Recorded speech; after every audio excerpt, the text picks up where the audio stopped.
Hi friends, বং life ওয়েবসে আমাদের আজকের recipe butterscotch ice cream. আমার তো হট ফেভারিট, আমার ফ্যামিলিরও খুব প্রিয়, নিশ্চয়ই আপনাদেরও। গরমকাল পড়লেই আইসক্রিম খাওয়ার ইচ্ছে প্রবল হয়, তবে আমার আইসক্রিম খাওয়ার ইচ্ছে সারা বছরই হয়। বাটারস্কচ আমার অল টাইম ফেভারিট রেসিপি।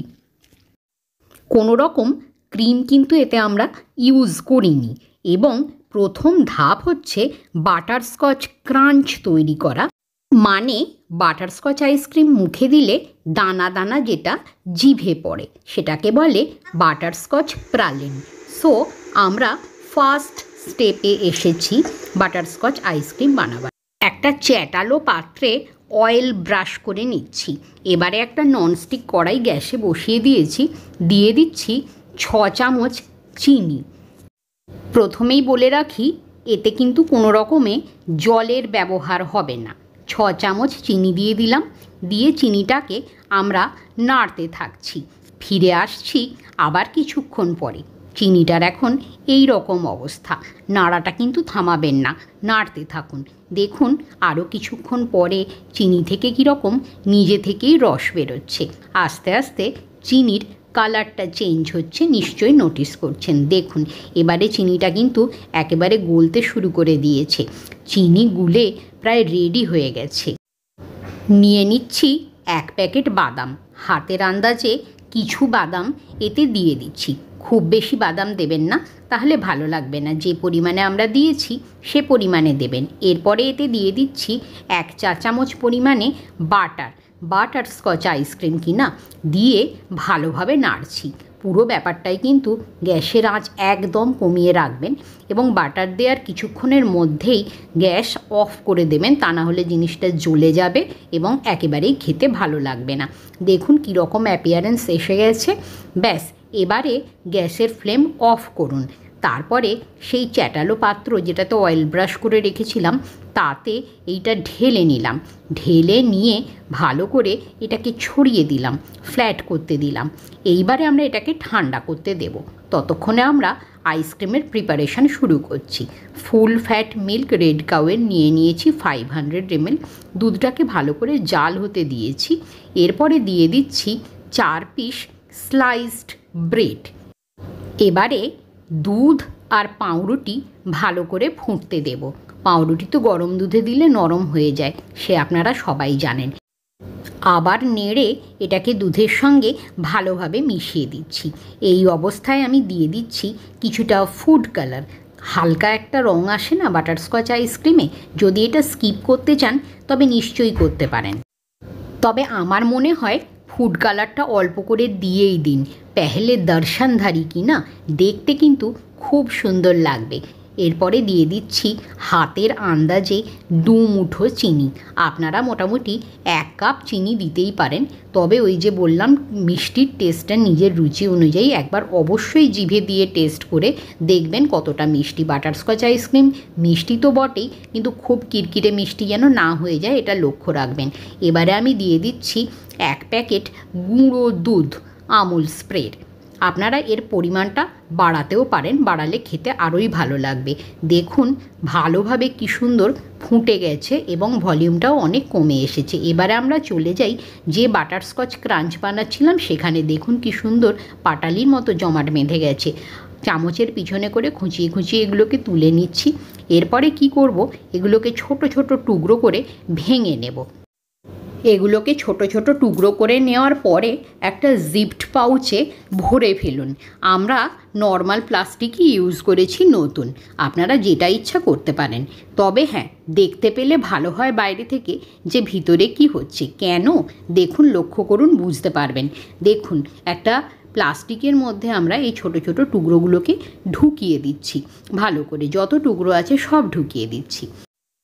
এরপর নিয়ে নিচ্ছি রান্নাঘরে ব্যবহার হওয়া ছোট্ট হামানদিস্তে। এইবারে ভালো করে এটাকে পেটাতে থাকুন। দেখুন খুব বেশি গুঁড়ো কিন্তু হবে না, মোটামুটি গুঁড়ো হবে, জিভে লাগে এরকম। একদম ডাস্ট কিন্তু করে ফেলবেন না, জিনিসটা খেতে বাজে হয়ে যাবে। বেশ অনেকক্ষণই সময় লাগে এটা করতে। এটা হচ্ছে বাটারস্কচ এসেন্স, এটা আমরা কিনে এনেছি। ঠান্ডা হয়ে যাবার পরে এরপরে আমরা বাটারস্কচ এসেন্স 1 চামচ প্রথমে দিলাম, দিয়ে মনে হলো আরেকটু দিলে ভালো হয়, দিলাম। অপূর্ব একটা গন্ধ পরিবেশে ছড়িয়ে পড়ছে। এখানে একটা জিনিস লক্ষ্য রাখবেন, যতক্ষণ না পর্যন্ত এটা ঠান্ডা হচ্ছে ততক্ষণ কিন্তু এসেন্সটা যোগ করবেন না। একেবারে রুম টেম্পারেচারে এসে যাওয়ার পরে তারপরেই এসেন্সটা যোগ করবেন, নইলে কিন্তু উল্টো রকম কিছু হয়ে গেলেও যেতে পারে। ভালো করে এসেন্সটাকে আমরা মিশিয়ে নিচ্ছি। এবারে নিয়ে নিচ্ছি একটা মিক্সার। মিশ্রণটাকে পুরোপুরি মিক্সচারে আমরা অ্যাড করে নিচ্ছি। মিক্সিতে ঘোরানোর স্টেপটা খুব কিন্তু গুরুত্বপূর্ণ। খুব বেশিও ঘোরানো যাবে না, খুব কমও ঘোরানো যাবে না। আমরা কিছুক্ষণ বাদে ঘুরিয়ে এনে দেখেছি, দেখুন কি সুন্দর ক্রিমি অ্যাপিয়ারেন্স একটা হয়েছে। আমরা একটা টিফিন কৌটো নিয়ে নিচ্ছি, তার মধ্যে এটাকে দিয়ে দিচ্ছি। এটা কিন্তু ফাইনাল সেট আপ আইসক্রিমের নয়। এটা বন্ধ করে নিয়ে গিয়ে ডিপ ফ্রিজে ঢোকাবো, রেখে দেব 3 থেকে 4 ঘন্টা। তারপরে দেখুন আবার বার করে নিয়েছি, বেশ অনেকটা সেট হয়ে গেছে। এই অবস্থায় এটাকে আবার মিক্সারে ঢেলে ঘোরাতে হবে। একটানা কিন্তু মিক্সি চালাবেন না, বারবার দিয়ে কমিয়ে বাড়িয়ে মোটামুটি 2 থেকে 3 মিনিট ধরে এটা বারবার ফেটাতে হবে। এবারে আমি ফাইনাল সেটিংয়ের জন্য দিয়ে দিচ্ছি। প্রথমে ঢেলে দিচ্ছি মিশ্রণটা, তার উপরে দিয়ে দিচ্ছি বাটারস্কচ ক্রাঞ্চ, যেটা আমরা বানিয়েছি বা যেটাকে বলে প্রালিন। এবারে বারবার মিশ্রণটাকে ঢেলে বারবার বাটারস্কচ প্রালিন যোগ করে সুন্দর লেয়ারিং করে নিচ্ছি। দেখুন অ্যাপিয়ারেন্সটা একেবারে বাজারের বাটারস্কচ আইসক্রিমের মতোই লাগছে না? লেয়ারিং হয়ে যাওয়ার পরে আমরা টিফিন কৌটো ঢেকে ফ্রিজে রেখে দেব 8 থেকে 9 ঘন্টা। আপনারা ইচ্ছা করলে ওভারনাইটও ছাড়তে পারেন, কোনো রকম কিছু অসুবিধা হবে না। ব্যাস, এটাই ছিল আজকে আমাদের বাটারস্কচের রেসিপি। রেজাল্ট কি হলো দাঁড়ান নিশ্চয়ই দেখাবো। দেখুন লেয়ারিংটা খুব যত্ন করে যত লেয়ারিং করতে পারবেন তত আইসক্রিম খাওয়ার সময় এই বাটারস্কচ ক্রাঞ্চটা আপনার মুখে পড়বে।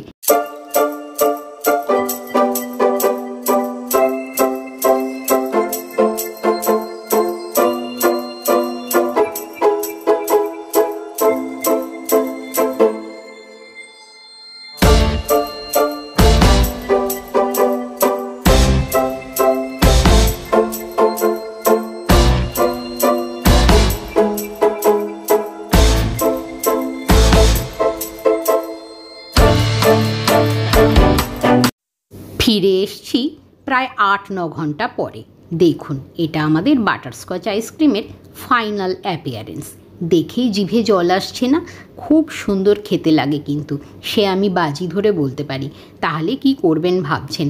গরম কিন্তু এখনও রয়েছে, সামনেই ভাদ্র মাস। নিন, বানিয়ে ফেলুন বাটারস্কচ আইসক্রিম, আর বাড়ির সবার ফেভারিট হয়ে যান আপনি নিজেই। So friends, stay connected with us. Stay connected with our channel Bong Life Webs, and thanks for watching.